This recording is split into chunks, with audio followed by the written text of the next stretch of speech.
네, 하나의 목표에서 담대함이 나온다라는 제목으로 말씀 증거하겠습니다. 험난한 시대에 살아가고 있습니다. 요즘 건강에 대한 위협과 또 두려움, 생명에 대한 걱정이 많이 있겠죠. 바이러스로 인해서. 중요한 건 이 시대에 살아갈 때 언제나 고난이 있었다는 겁니다. 중요한 것은 그 고난을 뚫고 나아가는 돌파력이 필요합니다. 담대함이 있어야 되고 믿음이 있어야 되고.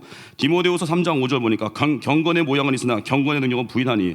이 시대에 허울 좋은 크리스찬이 나오는 게 아니라 이제는 진짜 믿음 붙은 사람 나와야 돼요. 내 목숨까지도 걸 수 있는 사람들. 아시겠습니까? 이제는 내 목숨도 걸어야 될 때가 올 거라고요. 언젠가는. 이 코로나 바이러스 때 미리 예선전 치르십시오. 어떤 난관이 와도 죽든 살든 주님 품에 있겠습니다. 내가 사나 죽으나 내가 주의 것입니다. 이 믿음의 시련을 통과하는 겁니다. 그래서 우리 이때 필요한 건 돌파할 능력은 우리에게 없거든요. 누가복음 11장 13절 보니까 너희 하늘 아버지께서 구하는 자에게 성령을 주시지 않겠느냐. 성령의 능력이 우리를 압도할 때 세상을 이깁니다. 믿으시죠? 우리에게 성령을 하나님께 활력을 주셨을 때 우리 마음에 담대함이 있고 용기가 생기고 쫄지 않습니다. 오히려 이 모든 어려움들을 기회 삼아서 주님께 가는 거예요. 우리는 말씀을 삶으로 살아가는 능력이 필요한데, 그 가수 양희은 씨 소개 잠깐 할게요. 어떤 그 대담자가, 양희은 씨 아십니까? 하여튼 그렇죠. 오랫동안 하신 분인데, 어떤 대담자가 질문했어요. 어떤 가수로 기억되고 싶습니까? 그때 이분이 그런 얘기했어요. 노래와 삶이 하나가 되는 가수로 기억되고 싶습니다. 노래와 삶이 하나가 되는 거. 삶 따로 노래 따로가 아니라 노래가 나의 삶이 되기를 원합니다. 참 와닿는 말이죠. 이분 스토리가 있어요. 그 중학교 때 아버지를 잃었습니다. 그 어머니가 혼자 가게를 꾸려야 됐어요. 그게 너무 벅차잖아요. 그래서 생활전선에 뛰어들고 생계 꾸리려고 20살에 그 송창식 씨를 찾아갔습니다. 그래서 송창식 씨가 물었대요. 왜 노래하고 싶니? 그랬더니 돈 때문이에요. 돈 때문에요. 어려우니까 이해가 되죠. 또 그 대표 노래가 아침이슬 아시죠? 긴밤 지새우고 풀림마다 맺힌 그 노래로 많이 유명해졌잖아요. 근데 중요한 건 그분 양희은 씨의 가수 인생에 두각을 나타낸 거군요. 그 상록수예요. 상록수 가사 아십니까? 저들의 푸르른 솔잎을 보라. 돌보는 사람도 하나 없는데. 이 노래가 그녀의 삶이었다는 거예요. 자기 삶이 노래가 되니까 거기에 강력한 파워가 있고 거칠은 들판 같은 삶이라는 거예요. 아버지가 일찍 세상 떠나고 돌봐주는 사람 하나 없다는 거예요. 저 미스터 트롯 요즘 하여튼 잘 끝났잖아요. 왜 저는 원래 잘 안 보거든요. 미스터 트롯은 원래 어려서도 별로 안 좋아했었는데 왜 이렇게 떴는지 시청률이 엄청났잖아요. 거기도 임영웅, 얼굴에 그 흉터 짜고 또 참 아름답죠. 그냥 너무 다 아름답잖아요. 그 사람 보면. 그 임영웅 씨 보니까 5살 때도 아버지 되어있고, 그 임영웅 씨 보니까 결승전 2라운드 인생곡 미션에서 그 도성의 배신자를 불렀다고 하는데, 그 배신자라는 그 노래가요, 아버지가 그 살아생전에 어머니에게 불러주던 그 노래래요. 그러니까 얼마나 애틋하겠어요. 참 눈물바다 만들고. 그리고 결승전 생방송 당일이 아버지 기일이었대요. 애틋하죠. 그리고 보니까 어제도 그랬대요. 임영웅 씨 이번에 우승했잖아요. 임영웅 씨 팬클럽이 영웅시대, 야인시대 비슷하게 영웅시대라고 하는데, 팬클럽이 막 17만 모아가지고 1억 4,500만 원인가를 또 코로나 극복해서 기부도 하고. 대단하죠. 한 사람 실력도 좋은데 인품도 좋고 팬클럽도 대단하고. 이거 보면서 무슨 생각이 나면, 예수 믿는 사람들이 이럴 때 오히려 더 뛰고 더 전도하고 해야 되는데, 이 노래 가수 팬클럽도 이렇게 뛰는데, 하여튼 여러 가지 많은 생각이 들었거든요. 중요한 건 그 양희은 씨의 그 상수 마지막이 이렇게 돼요. 땀 흘리라 깨우치라 거칠은 들판에 솔잎 때리라. 그리고 그 다음은 많이 들어봤을 거예요, 여러분. 우리 나아갈 길 알죠? 멀고 험해도 깨치고 나아가 끝내 이기리라. 참 와닿아요, 이 가사가. 우리 이 시대에 얼마나 지금 괴로움 속에 탄식하는 분들 많습니까? 그때 우리 복음이 있잖아요. 우리 주님이 세상 끝날까지 함께 한다고 하잖아요. 이 노래 가사가 동일한 거예요. 어떻게 보면 깨치고 나아가 끝내 이기는 거, 합력하여 선을 이룬다는 거, 이걸 믿으니까 우리는 코로나 바이러스 하여튼 코로나가 오든지 아무 상관없어요. 우리는 그냥 이기는 거예요. 주님이 함께 하시니까. 그래서 우리 신앙성장은요, 믿음과 삶이 일치해 가는 거예요. 내가 믿는 그 하나님에 대해서 확실히 믿고, 그리고 내가 믿고 또 그리고 의지하고 또 순종하는 거예요. 내 삶 가운데 역사가 되는 거. 사도 바울이 그런 인생이었습니다. 로마 감옥에 이제 수감된 첫 번째 이야기인데, 지금 사도 바울은 로마 감옥에 2차례 투옥됐습니다. 오늘 그 첫 번째 이야기인데, 죄수의 상태예요. 파수병의 감시하에 있습니다. 그 바울이 로마 시민이라서 그 방문자들을 자유롭게 만날 수가 있었어요. 그 로마인이나 어느 집에 머물면서 구금된 상태거든요. 그 집안에서만큼은 자유롭게 지낼 수 있습니다. 근데 핵심은 28장 31절이에요. 구금 상태에서 그가 했던 일. 28장 30절 같이 읽겠습니다. 하나님의 나라를 전파하며 주 예수 그리스도에 관한 모든 것을 담대하게 거침없이 가르치더라. 바울은 환경에 매이지 않았어요. 이 바울의 담대함, 여러분들 유축하게 하는 게 무엇입니까? 뭐 돈입니까? 아니면 명예입니까? 스펙입니까? 건강입니까? 각자 내 삶 가운데 날 누르게 짓누르는 모든 부분들에 대해서 이제 이겨야 됩니다. 벗어나야 돼요. 어떻게 해요?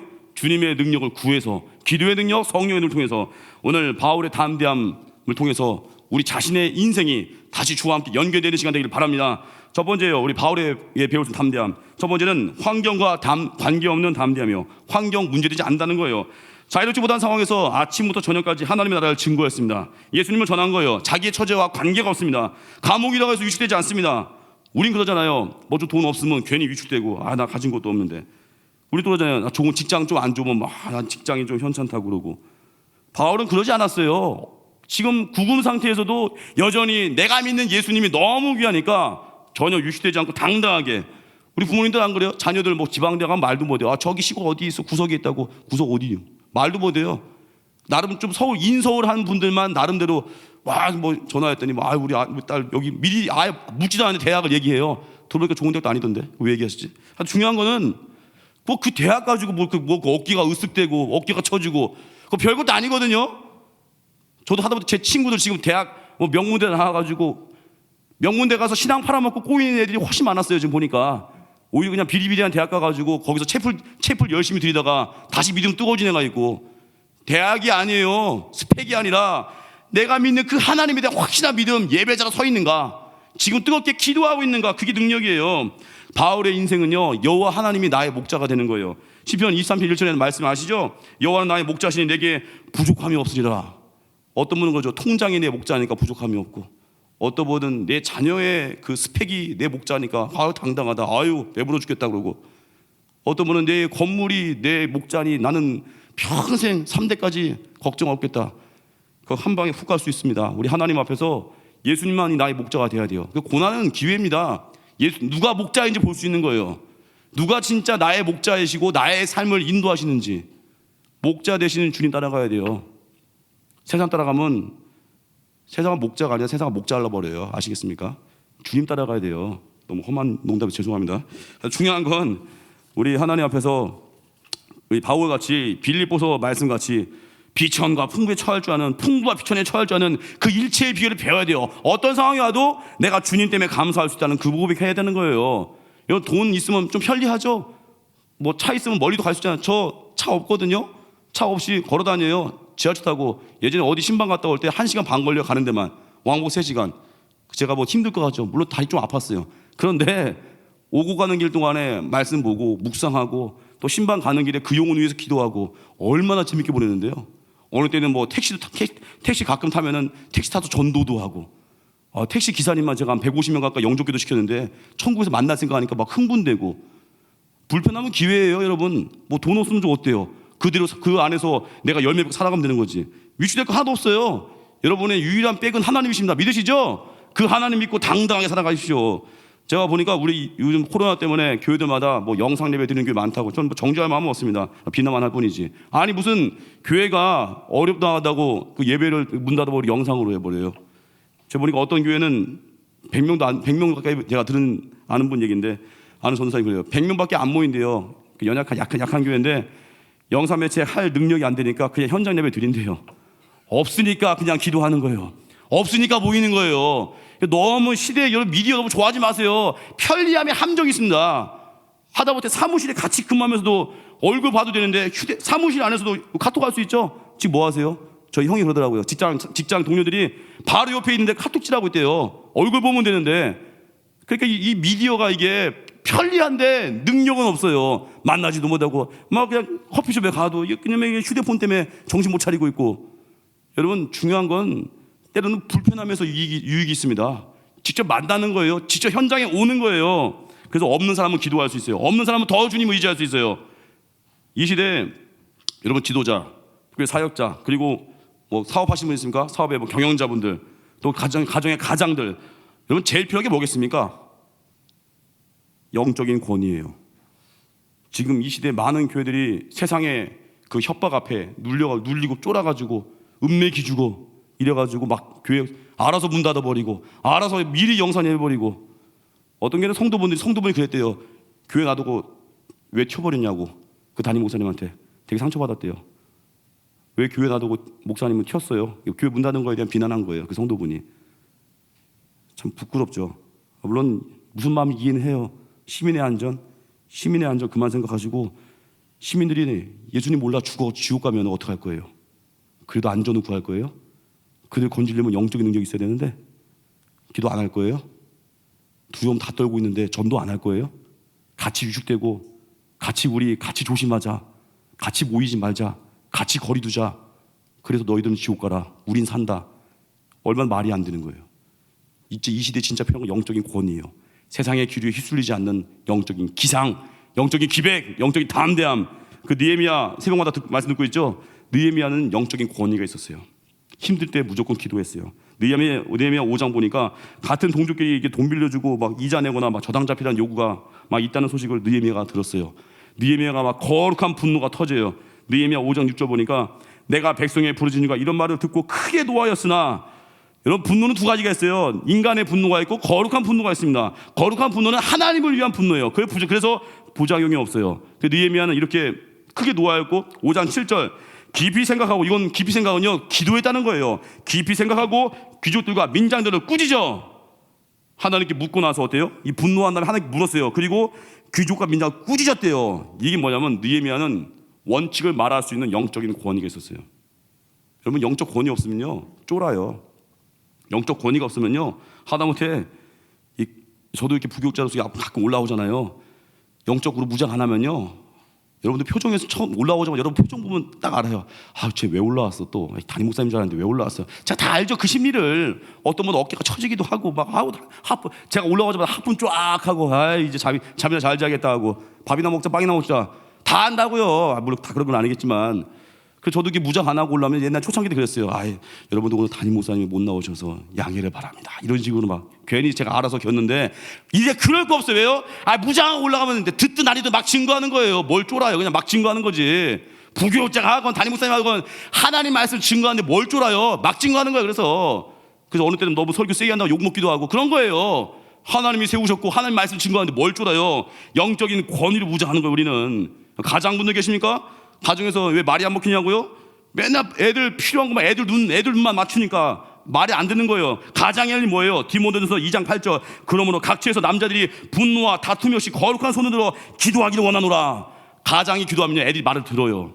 딴 걸로 애들 굽히 생각하지 마시고요, 여러분들 영적 권위를 보여주십시오. 경영하시는 분 있습니까? 왜 회사에서 그렇게 사람들이 자기 말을 안 들어요? 기도가 있습니까? 말씀의 기준이 있습니까? 뭘로 승부할 거예요? 뭘로? 이 시대 이렇게 혼탁한 시절에 말씀의 기준 붙든 그 한 사원, 기준 붙든 한 CEO가 나오면 사람들이 듣습니다. 어려운 때는요 불신자도 알아요. 크리스찬들이 대안이라는 거. 저도요 제 동생 안 믿는 동생인데 어려운 때 되면 저한테 연락 와요. 형 목소리만 들어도 어제도 지난 그저께 그래요. 아, 형하고 통화만 하면은 자기가 치유가 된대. 아, 나 부끄러워가지고. 형의 목소리에는, 동생은 예수님 안 믿으니까 영성이라는 표현을 모르잖아요. 형의 목소리에 힘이 있어. 형의 목소리엔 밝음이 있어. 형하고 통화할 때마다 힘을 얻고, 형 만나는 사람들이 얼마나 많은 힘을 얻을까, 그게 기대가 돼. 아, 불신자에서 그런 말을 했다니까요. 그럼 우리가 할 뭐예요? 아, 불신자들이 우리를 보면서 주목한다니까요. 이 시대의 크리스찬들은 뭘 말할까? 같이 쫄면서 바둥바둥 기는 게 아니라 이럴 때 외쳐야 돼요. 코로나 완치가 문제가 아니라 너희들이 구원받는 게 진짜 필요한 것이다. 예수님 믿어야 한다. 같이 교회 가자. 그게 능력이에요. 그게 영적 권위입니다. 세상에서 다 협박한다고 교회 문 닫아버리고 영상 예배요? 영적 권위 다 갉아먹을 거예요. 다. 무슨 놈의 권위가 있겠어요? 집에서 잠이나 자겠지. 호흡이고 예배드리겠지. 아시겠습니까? 하나님 앞에 진짜 신령과 진정 예배드려야 돼요. 그래서 우리 하나님 앞에 항상 기도하고 항상 영적 무장해서 달려가는 겁니다. 무장하면요 세상에 나아갔을 때도요 핍박하는 상관이 아마 귀여울 거요. 왜요? 그 영혼의 미래가 보이니까. 너무 사람에 대해 예민하게 반응한다는 건 내가 약하다는 거예요. 우리 교회도 그래요. 공동체 못 들어오는데 나름 뭐 괜히 나이스해 보이고, 뭘 나이스해 보여, 속은 쫄고 있는 건데. 공동체 못 들어온 분들 되게 마음 새가슴이에요. 불쌍히 여기세요. 하나님의 영광이 우리가 임하고 능력이 생기면 세상 쫄고 하나 없이 그냥 나아갑니다. 그 믿음 안에 담대하게 걸어가십시오. 사도 바울같이 환경 문제 없이 그냥 기도하고 전진하고 거침없이 담대하게 나아가는 것, 그게 영적인 권위에서부터 옵니다. 그 믿음 가운데 승리하십시오. 두 번째예요. 하나의 목표에서 담대함 나온다는 거예요. 31절 다시 한번 읽겠습니다. 하나님의 나라를 전파하며 주 예수 그리스도에 관한 모든 것을 담대하게 거침없이 가르치더라. 바울의 목표는 하나였습니다. 복음 증거예요. 사도행 20장 24절이 바울의 인생이었습니다. 내가 달려갈 길과 주 예수께 받은 사명 곧 하나님의 은혜의 복음을 증언하는 일을 마치려 하면은 나의 생명조차 조금도 귀한 것으로 여기지 아니하노라. 바울은 자기 생명보다 사명이 그 위에 있었습니다. 그래서 목숨을 기꺼이 내어던질 수 있었어요. 우리 주님 말씀 증언하는 거, 평생의 삶, 예수님 증거하는 삶, 그게 우리의 목표가 된다는 거예요. 우리 왜 이렇게 무기력해졌습니까? 여러 목표가 있으니까 무기력해지는 거예요. 예수님도 잘 믿었으면 좋겠고, 돈도 잘 벌었으면 좋겠고, 예수님도 잘 믿었으면 좋겠고, 나도 좀 뭔가 잘 풀렸으면 좋겠고. 물론 예수 믿으면 축복도 받습니다. 근데 중요한 게 너무 많은 목표를 가지고 신앙생활 하다 보니까 눈이 둘 데가 없는 거예요. 주님도 봐야 될 것 같고, 직장도 봐야 될 것 같고. 여러분 이 시대에 뭐 밸런스 좋아하죠 여러분. 근데 밸런스는요 내가 맞추는 게 아닙니다. 우린 뭐 요즘 뭐 믿음 생활과 가정 생활의 균형, 믿음 생활과 직장 생활의 균형, 내가 맞추려고 하다 보면요 나중에 타협하게 돼요. 이만큼 했으니까 이제 가정도 돌봐야겠다고. 밸런스는요 주님이 알아서 맞추는 거. 주님이 이삭 바치라고 할 때 아브라함이 바친다고 하니까 누가 밸런스 잡아줬어요? 하나님께서. 아브라함아 하나님이 말릴 때까지 우리는 이제 전진하는 거예요. 근데 왜 내가 날 말려요? 이만하면 됐어. 더 헌신하면 두려워. 더 헌신하면 나 선교사 할 것 같아. 뭘 두려워요? 여러분 안 보낼 거 걱정하지 마세요. 그냥 단기성이나 잘 가내세요. 단기성이나. 왜 쫄아요 우리가? 밸런스는 하나님이 알아서 맞추는 거고 우리가 뭐예요? 그냥 성령이 임할 때까지 죽치고 앉아서 기도하는 거예요. 그 자리에서. 그게 우리 필요한 능력이에요. 목표가 하나니까 우리 두렵지 않죠? 돈이 목표인 사람은요 돈 없으면요 위축되고요. 돈 떨어지면 예배 줄이고요. 건강이 목적인 사람은요 조금 바이러스 온다하면 이때 예배 못 나가고. 물론 너무 약하신 분들 이해는 하는데 웬만큼 좀 면역 있고 나오시는 분들이 어떻게 이런 때 다 빠져버려요. 목적이 뭐예요? 건강, 그놈의 건강. 오래 사는 능력은요 영적인 힘이에요. 영적인 힘. 우리 생명이 하나님의 때에 다 부르는 거지. 내가 건강 지킨다고 발버둥 쳐봤자 그거 아무것도 아니거든요. 바울이 죽기 직전에 디모데에게 외친 고백이에요. 디모데후서 4장 2절에 너는 말씀을 전파하라. 때를 얻든지 못 얻든지 바이러스가 있든지 없든지 항상 힘쓰라. 이게 사도 바울의 외침이었어요. 죽음을 눈앞에 두고서도 뭐예요? 예수님 증거해야 된다고. 여러분 리고레 목사님 아시죠? 리고레 목사님 아버지 돌아가실 때 유언이 뭔지 아십니까? 그 갑분 숨을 내쉬면서 그랬대요. 리고레 목사님한테 한 영혼이라도 더 건져야 돼. 한 영혼이라도 더 건져야 돼. 리고레 목사님이 그 아버지의 그 유언 듣다가 눈물 흘리면서 다짐한 거래요. 영혼 살리는데 모든 걸 걸어야겠다고. 여러분 뭘 남겨줄 거예요? 지금 자녀들에게 땅 문서요? 그 휴지에 똥유지 뭘 남겨줄 거예요? 믿음의 유산 남겨줘. 믿음의 유산. 세계 지도를 갖고 와서 하용종 목사님, 돌아가신 하용종 목사님 어머니 같이 세계 지도 하나 구해와서 얼마 안 하잖아요. 나라를 하나씩 이제 가위로 잘라가지고 주세요. 이 나라를 위해서 널 부르셨다. 넌 아시아로 가라. 넌 유럽으로 가라. 유럽에서 가장 바이러스 심한 곳에 네가 가야겠다. 아프리카 가라. 웃으시는데 하여튼 가는 거예요. 갑자기 힘 빠지는데 중요한 건 가는 거예요. 어려운 데는 그냥 어려운 데 하나 가는 거예요. 막 웃으면 안 되는데 여러분 그 사자 조련법 아십니까? 의외로 간단한 사자 조련법. 그 사자가 얼마나 막 포효하고 살기 등등해요. 근데 사자 앞에 조련사가 다리 4개 달린 의자를 보여준대요. 그럼 사자가 당황한대요. 한 가지 목표를 가지고 바람같이 달려가서 먹이를 물어 뜯어야 되는데 갑자기 눈앞에 바라볼 목표가 4개가 된 거예요. 왼쪽 다리 보면 오른쪽 다리가 거슬리고 오른쪽 다리를 보니까 뒤에 있는 다리가 눈에 자꾸 걸리고 급기야는 목표물을 상실하고 사자가 무기력해진대요. 가만히 온순해진대요. 여러분 전 이거 보면서 마귀도 우리를 그게 공격할 것 같아요. 예수님만 바라봐야 되는데 자꾸 뭐 돈 보기하고 명예 보기하고 그 부산물이에요. 부산물. 근데 부산물이 목표가 돼가지고 그거 따라다니다가 사자인데 젊은 사자인데 썩은 고기 먹고 있는 거예요 지금. 아십니까? 배설물 먹고 똥 먹고 있는 거예요 지금. 얼마나 더러워요. 토할 것 같은데. 여러분 이따 빵 못 먹을 것 같죠? 이제 똥 얘기했으니까 잘 드세요. 중요한 건 우리 신앙생활 하나님 한 가지 목표예요. 오직 주님의 향한 목표. 여기 20, 30대 젊은이들 계십니까? 저는 원래 이제 제가 부교자가 무슨 여러분들에게 큰 조언하겠습니까? 하지만 이제 20, 30대는 제가 조금은 얘기할 수 있잖아요. 조금은 조언할 수 있잖아요. 믿음의 결혼하십시오. 믿음의 결혼. 청년들 혹시 미혼 청년 있으면 믿음의 결혼하면은 제가 이렇게 왜냐하면 사역하다 보면 이렇게 오잖아요. 피드백들이. 특별히 가정 꾸리고 이제 10년 되신 분, 가정 꾸리고 5년 되신 분 대화 나누면 다 그래요. 믿음을 붙들고 결혼했을 때 초반에는요 당신이 초라했대요.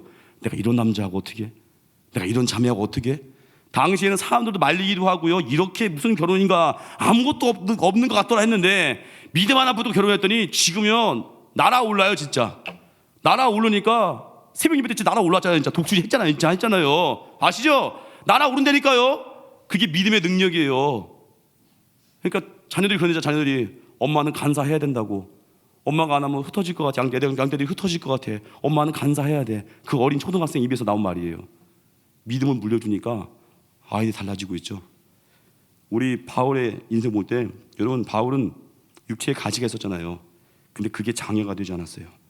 주님을 더 의지하는 통로가 됐을 뿐이에요. 하나님만 증거할 수 있다면, 주님을 더 의지할 수만 있다면 그게 파워예요. 저도 약함 있지 않겠습니까? 집안이 믿지 않는 불신자 가정이라는 거.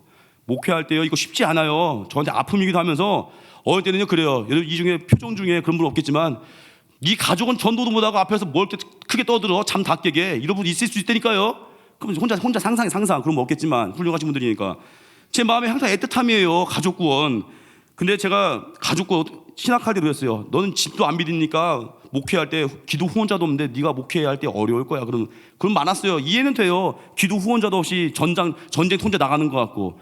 제가 결심한 게 있죠. 우리 부모님이 안 믿으니까 나는 담임 목사님 부모님 어머니 아버지를 내 엄마 아빠 삼아가지고 중보기도 요청하겠다. 막 기도 부탁하고 종교 찾아가서 인사드리고 막 무릎 꿇고 제가 기도 부탁하고 막 그래요. 왜요? 없으니까 찾아가는 거예요. 지난번에 특이한 현상이 있었어요. 제가 담임 목사님 아버지 어머니 모시고 한번 가정신방을 갔었더니 가정신방 간 적이 있었는데 진짜 그때 한 성령의 능력이 임해서 말씀을 듣고 가는데 입에서 불이 나가는 것 같아요. 너무 불이 나가는 것 같아요. 말씀 듣고 가는데 그때 그 최옥희 권사님이 했던 말씀이 기억나요. 아니 집안도 예수님 안 믿는데 왜 이렇게 설교를 은혜롭게 해? 집안도 안 믿는데 왜 이렇게 예수님 설교를 은혜롭게 해? 아십니까? 그 말이 칭찬이긴 한데 순간 갑자기 멍한 느낌. 집안도 안 믿는데 왜 이렇게 설교가 은혜로워? 물론 너무 은혜롭다는 거 이제 과찬이죠. 어르신들 칭찬이죠. 제가 설교도 연약한 사람인데 중요한 그때 느낀 바가 있어요. 제가 왜 그랬냐면은 집안이 안 믿어도요 중보기도 져서 내가 중보하면 되죠. 여러분 이 중에 집안 다 믿는데 다 같이 새벽에 안 나온 사람도 있잖아요. 그거 뭐예요? 콩가루지. 집안 안 믿는 사람 있어도 대표로 한 명이 나와서 그 사람이 그 가정을 위해 중보기도 하면요 그 가정 삽니다. 뭐 다 믿으면 뭐 할 거예요? 3대째 뭐 할 거예요? 새벽에 한 명도 안 보이던데 가정에 한 명만 믿고 있어도 그 한 명이 내가 진짜 목숨 걸고 기도한다고 하면요 하나님이 그 한 명에게 1000배 이상의 능력을 주십니다. 그 능력 가지고 달려가는 거예요. 그래서 마지막으로 우리 삶 가운데 약한 문제들이 남는 건데 그 베토벤 이야기하고 마치겠습니다. 베토벤은 다른 음악가보다 초상화를 많이 남겼어요. 남들이 당연히 그려준 거겠죠. 근데 의외로 많이 남겼습니다. 왜냐하면 베토벤은요 그 원래 사람들이 그래요. 그렇게 잘생긴 얼굴이 아니래요. 그 좀 그냥 안 생긴 얼굴인데 베토벤의 목적은요 음악을 통해서만 자기를 증명하고 싶었던 거래요. 학자들 분석이에요. 그래서 베토벤은 그 안 생긴 얼굴에도 죄송합니다. 지금 제가 뭐 외모가 중요하다 그 얘기 아니라 그 안 생긴 얼굴에도 초상화 많이 여유 있게 그릴 테면 그려라. 마음껏 그려라. 나는 음악을 통해서 증명하련다. 그게 사명자예요. 사명자. 여러분 고난이 많으면 좀 어때요? 그래 고난 와라. 나는 주님만 더 의지할 것이다. 그러면 되는 거예요. 내가 좀 돈 좀 없으면 어이가 없으면 없은 대로 주님께 예배하면 되는 거예요. 스펙이 약하면 스펙이 약한 대로 주님 예배하면 되는 거예요. 여러분 루키 스토리 아시죠? 얼마나 감동입니까? 그 루시의 이야기. 루시 어떻게 보면 나오미 망한 시어머니 타국 땅에 와서 남편 잃고 두 아들 잃고 망한 시어머니 나오미가 며느리 오르바 루세에게 이제 하라고 하잖아요. 6기 1장 8절 나오미가 두 며느리에게 이르되 너희는 각기 너희 어머니의 집으로 돌아가라. 너희가 죽은 자들과 나를 선대한 것 같이 여호와께서 너희를 선대하시기를 원하며 가라고 하죠. 지금 이 말이 나오겠습니까? 나오미 지금 타국 땅 와서 망했잖아요. 남편 있고 두 아들이었는데 나오미 입에서는요 독이 없고 오히려 며느리를 배려하고 있고 여호와를 얘기하니까 며느리 중에서 오르바는 어머니 안 돼요 갔죠. 근데 룻은 그 어머니 붙들었잖아요. 왜요? 어머니 신앙 때문에. 아무것도 해줄 게 없는 시어머니 나오미였지만 그의 입에서 여호와 얘기하니까 룻은 그 어머니를 붙쫓은 거예요. 나중에 보아스 만나고 메시아 계보에 올라가고. 여러분 고난의 때에도 복음은 증거될 수 있습니다. 약한 그 한 사람이 끝까지 우리 입에서 감사와 찬송이 있으면 사람들이 볼 거라고요. 뭔가 힘이 있구나. 그리고 물을 거예요. 소망에 관한 이유를 내게 들려주십시오. 그때 예수님을 증거하는 겁니다. 결론 히브리서 12장 2절 말씀, 믿음의 주요 온전하게 하시는 이인 예수를 바라보자. 예수님만 바라보십시오. 주님이 우리에게 가장 좋은 것으로 채워주실 것이고, 담대함을 주실 것이고, 능력을 주실 것이고, 권능으로 세상을 이기게 하실 것입니다. 그 능력 가운데 승리하는 하나님의 백성 되기를 주님으로 축원합니다. 자리에서 일어나겠습니다. 우리 삶을 주님께 드려야겠죠. 내 삶은 주의 것 찬양하겠습니다.